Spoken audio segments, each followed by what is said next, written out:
Hello friends, मैं हूं गरिमा नेगी और आप सभी का एक बार फिर से बहुत बहुत स्वागत है। और अभी टाइम हो गया है शिव शक्ति सोल्स की एनर्जी अपडेट का, करंट एनर्जी का। कैसे चल रही हैं हमारी करंट एनर्जीज और इसके बेसिस पे हम क्या गाइडलाइन यूनिवर्स से ले सकते हैं, आज हम दोनों ही जानेंगे। अगेन हम 3 कार्ड्स के थ्रू जाएंगे।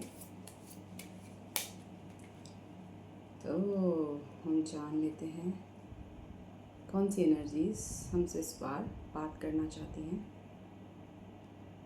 Okay, well and good. लाइए, कौन आना चाहता है? सबसे पहले ये आना चाहते हैं। Okay, again judgement, healing. तो बहुत ही बेहतरीन है ये आना चाहते हैं। Oh, the devil.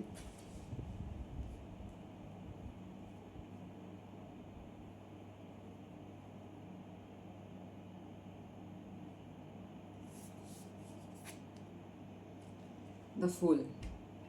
बहुत ही इंटरेस्टिंग है। चलिए अब इसे समझ लेते हैं कि हुआ क्या है आज। तो गाइस, बहुत ही इंटरेस्टिंग सेटअप निकल कर आया। ये तो जजमेंट है। जजमेंट कार्ड कल भी आया था, यानी कि इस टाइम पर रीबर्थ का टाइम तो है। ये अगेन यूनिवर्स कंफर्म कर रहा है कि रीबर्थ का मोमेंट आपका आ चुका है। आपको एक अवेकनिंग दी जा रही है यूनिवर्स की तरफ से। तो आपको सिग्नल्स मिल रहे होंगे आपकी लाइफ में हर प्रकार से कि अब जाग जाइए। आपका इमोशनल रिलीज, पास्ट रिलीज इस टाइम पर डेफिनेटली होता दिख रहा है। दोबारा एनर्जी आना है, कंफर्मेशन है कि इस टाइम पर रिबर्थ का मोमेंट आ चुका है। और यहाँ पर हीलिंग तो है ही, साथ साथ फॉरगिवनेस की बात भी होती है। अगर कुछ भी आपके अंदर रह गया है बाकी, जिसे आप फॉरगिव नहीं किया है अपने पास्ट में, तो टाइम आ गया है। अगेन यूनिवर्स आपको वेकअप कॉल दे रहा है, फॉरगिव कीजिए, पास्ट को जाने दीजिए, जाने दीजिए। इसके बाद सेकंड कार्ड द डेविल का निकल कर आया है, यानी कि जो भी पैटर्न्स ने आपको बॉन्डेजेस में डाल रखा था, आपके भीतर के पैटर्न्स की बात हम ज़्यादा करेंगे, उन सब पैटर्न्स को अब तोड़ने का टाइम आ गया है। क्योंकि यूनिवर्स ने वेकअप दे दिया है कि आपको अब रिबर्थ लेना है। इसलिए जो भी पैटर्न्स हैं आपके अंदर कोई एडिक्शंस बाकी हैं, इसको बहुत ध्यान से देखिएगा क्या पैटर्न्स है वो। और इतना हमें ध्यान देना है कि ये जो पैटर्न्स होते हैं ना, इनको हमने पावर दे रखा होता है। ऐसा कुछ नहीं होता है कि हमारे ऊपर पावर पैटर्न्स नहीं है, लोगों ने ले लिया और हम कुछ नहीं कर सकते, हम बेचारे हैं, बिल्कुल भी नहीं। जैसे इस कार्ड को हम देखते हैं ना, इसमें जो चेन्स हैं वो एक्चुअली लूज़ होती हैं, लेकिन ये लोग जो हैं फिर भी बंधा हुआ रहना एक्सेप्ट कर लेते हैं। तो ऐसा मत कीजिए। डेफिनेटली कोई पैटर्न्स हैं आपके अंदर अभी भी बाकी हैं, यूनिवर्स से बता रहा है, लेकिन आप इन पैटर्न से बहुत आराम से बाहर निकल सकते हैं। और ये बताया जा रहा है कि ये रीबर्थ का टाइम है, तो आपको निकलना ही है। अब आपने अगर अपने आप को कमज़ोर करके रखा भी हुआ था, मान भी रखा था कि आप कभी ओवरकम नहीं कर पाएंगे, तो अब वो टाइम आ चुका है कि जब आपको उन चेन्स को निकाल देना है। तोड़ना भी नहीं है, देखिए, सिर्फ गले से बाहर निकालना है और आप आज़ाद हैं, आप बिल्कुल आज़ाद हैं। और ये कंफर्म करने के लिए यूनिवर्स ने हमें थर्ड कार्ड दिया है द फूल का, यानी कि न्यू बिगिनिंग, क्लीन स्टेट। तो गाइस, आपका पास्ट रिलीज़ हो रहा है, आपके पैटर्न रिलीज़ हो रहे हैं, तो न्यू स्टेट में तो आप आएंगे ही। इतना फ्रेश स्टार्ट है ये, एकदम प्योरिटी की स्टेट से आप फिर से कुछ नया शुरू करेंगे। तो बहुत अच्छी एनर्जीज हैं ये जो कह रही हैं कि जो कुछ भी बचा कुछ रह गया है उसको रिलीज़ करो। और बहुत ईजी है रिलीज़ करना इस टाइम पर। आपको emotional release, healing universe energies दे रहा है, तो आप फुल स्टेट में आने के लिए बिल्कुल रेडी हैं। बस छोटा सा एफर्ट आपकी साइड से लीजिए और आप क्लीन स्टेट में आ जाएंगे।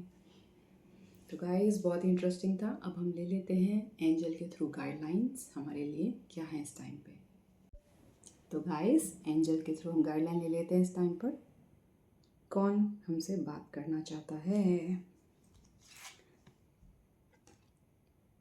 With in the next few months. Oh my God, तो आप इतनी एनर्जीज पावरफुल हैं जो कह रही हैं with in the next few months आपको चेंज दिखने वाला है। यहाँ पर सदियों की बात नहीं हो रही है, within the next few months. तो प्लीज़ अपना जो बाकी कुछ है पैटर्न्स रिलीज कीजिए। Within the next few months breakthrough आ रहा है आपके लिए। सेकंड कार्ड निकल के आ रहा है द ट्रस्ट का कार्ड। तो ट्रस्ट कीजिए, मैसेजेस आपको आ रहे हैं, आपको बताए भी जा रहे हैं, तो प्लीज़ ट्रस्ट कीजिए। क्यों नहीं कर रहे हैं आप? और लास्ट जो मैसेज है वो है हमारे पास इन एंजल का, जो कह रहे हैं डोंट स्टॉप, बिल्कुल स्टॉप मत कीजिए, लगे रहिए अपने आप पर। सेल्फ ग्रोथ गाइस जो होता है ना, एक कंटिन्यूअस प्रोसेस होता है और हर मोमेंट में हमारे पास अपॉर्चुनिटी होती है। डायरेक्ट गाइडेंस के थ्रू हम क्या कर रहे हैं, एनर्जीज पहचान रहे हैं और सही चॉइसेस ले रहे हैं। तो सही चॉइस लेना हर मोमेंट पर हमारे पास अवेलेबल होता है, हमेशा अवेलेबल होता है। तो एंजल्स कह रहे हैं with in the next few months बहुत अच्छे अच्छे चेंजेस आ रहे वाले हैं आपके लिए, लेकिन आपको ट्रस्ट करना पड़ेगा गाइडेंस को। और ट्रस्ट करने का मतलब क्या होता है कि जो गाइडेंस मिल रही है उस पर चलिए भी, तभी तो ट्रस्ट हुआ ना। तो चलिए उस गाइडेंस पर और डोंट स्टॉप भाई। तो सारे मैसेज जो हैं इन लाइन हैं। आपको इमोशनल रिलीफ डेफिनेटली इस टाइम पर मिल रहा है। आपको कहा जा रहा है कि आपके जो बाकी पैटर्न्स रह गए हैं वो प्लीज़ आप रिलीज़ कीजिए। और वो बहुत इजी है रिलीज़ करना। आपने खुद ही मान रखा था कि आप पे जो है कंट्रोल है, ये है वो है, बट ऐसा कुछ नहीं है, आपने खुद मान रखा था। सब कुछ रिलीज़ कर दीजिए और एक बार फिर से क्लीन स्टेट में आ जाइए। With in the next few months आपके साथ कुछ बहुत अच्छा होने वाला है। ट्रस्ट कीजिए और डोंट स्टॉप। सो गाइस, बहुत ही सुंदर एनर्जीज हैं आज की, और प्लीज़ ट्रस्ट कीजिए और डोंट स्टॉप। तो फिर कल मिलेंगे नई एनर्जीज के साथ, तब तक के लिए बाय बाय।